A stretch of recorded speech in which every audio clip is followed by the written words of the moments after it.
Bonjour, aujourd'hui je vous partage une réflexion autour de l'accompagnement des enfants hypersensibles.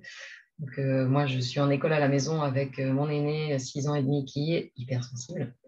J'aime pas les étiquettes, voilà, mais au bout d'un moment il faut juste se rendre à l'évidence qu'il y a certaines particularités chez un enfant. Alors j'aime quand ça aide à mieux le comprendre et à mieux l'accompagner, mais je n'aime pas du tout quand ça l'enferme, hein. Voilà. Alors, quelle posture pour pouvoir accompagner l'enfant hypersensible?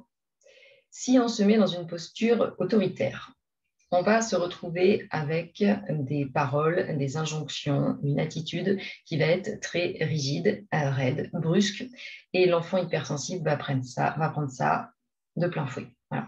Ils prennent tout plus fort. Et donc, il suffit de très peu dans nos mots, que ce soit les mots choisis ou la manière de les prononcer, hein, pour que ça vienne les mettre en grande difficulté à l'intérieur. Donc, évidemment, une posture autoritaire n'est pas recommandée avec un enfant hypersensible, pas plus qu'avec les autres.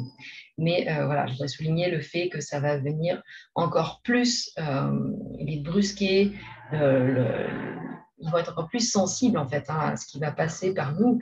Et si on est tout le temps dans tu fais ci, tu fais ça, c'est comme ça que ça se passe, je ne t'écoute pas, je ne t'entends pas, je ne prête pas de ton attention, c'est un vrai désastre pour l'enfant hypersensible à l'intérieur qui, comme tout enfant, va avoir deux possibilités, hein, soit il va se rebeller, soit il va se renfermer.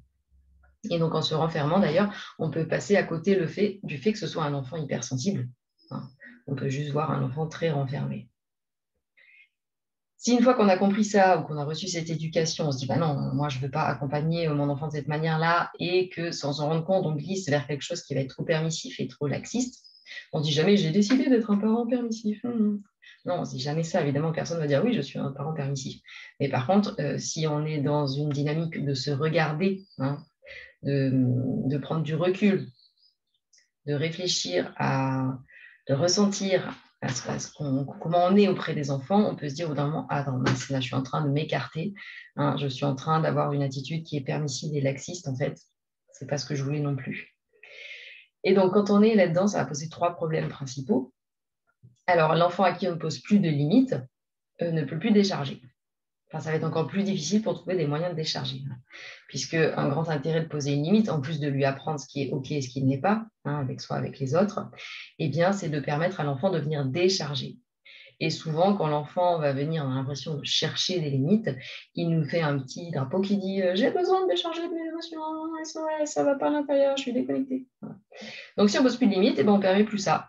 Et ça va être encore plus catastrophique, plus chaotique pour trouver les chemins de sortie des émotions. Et ça va être un quotidien encore plus désagréable, empreint de gémissements et de mécontentement, hein, si les décharges ne sont pas là. L'autre problème, c'est que l'enfant hypersensible, comme les autres et encore plus que les autres, a besoin d'une structure, a besoin de se sentir en sécurité.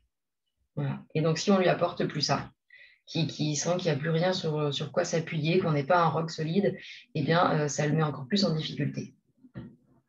Et le troisième inconvénient, c'est que l'enfant hypersensible avec qui on est permissif et laxiste, à qui on va laisser tout faire, par exemple, tout faire, quoi.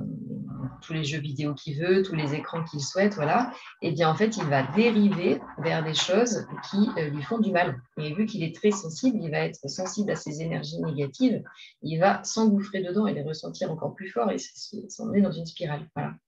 Donc, c'est aussi important de mettre des limites pour qu'il puisse faire des expériences qui soient positives pour lui et ne pas s'engouffrer dans quelque chose qui va le plomber, en fait. Et vu que l'enfant hypersensible est très sensible aux énergies, bien sûr, en premier lieu, eh bien, vous devez le savoir, les jeux vidéo, les écrans, c'est des portes ouvertes, hein, pour ces énergies qui peuvent être plombantes. Donc voilà, un autre risque, c'est que l'enfant hypersensible ne soit plus dans quelque chose de constructif pour lui, mais se laisse embarquer dans des passions qui vont en fait encore plus l'abîmer à l'intérieur.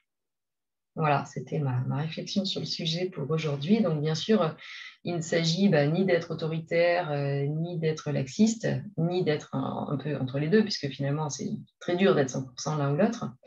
Donc, il s'agit de réussir à poser des limites, écouter, accompagner de manière juste, douce et claire, hein, Souvent, on va glisser vers le laxisme parce qu'en réaction au fait qu'on a reçu une éducation autoritaire et qu'on a fait l'amalgame entre poser des limites et poser des limites de manière autoritaire. Voilà, il existe aussi poser des limites de manière douce, juste et claire.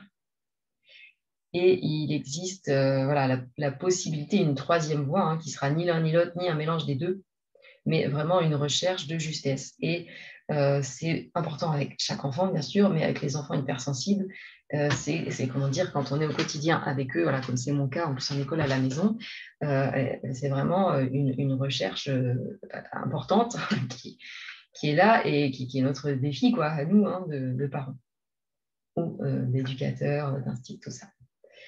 Voilà, donc je vais partager d'autres vidéos sur ce thème de l'hypersensibilité dans les semaines à venir. Et voilà, c'était pour poser les bases, en tout cas, de pourquoi il est important d'être ni dans la brusquerie, ni dans le laxisme. Et on pourra revenir plus dessus, mais évidemment, lâcher prise et laxisme, ce n'est pas la même chose. Lâcher prise va être important, mais ça ne va pas être du laxisme. Eh bien, je vous dis à bientôt pour d'autres vidéos. Si vous êtes intéressé par ma vidéo sur poser des limites de manière juste, douce et claire, vous pouvez la retrouver sur mon site emilievaudier.fr, onglet vidéo, contre une petite contribution. Je vous souhaite une bonne journée.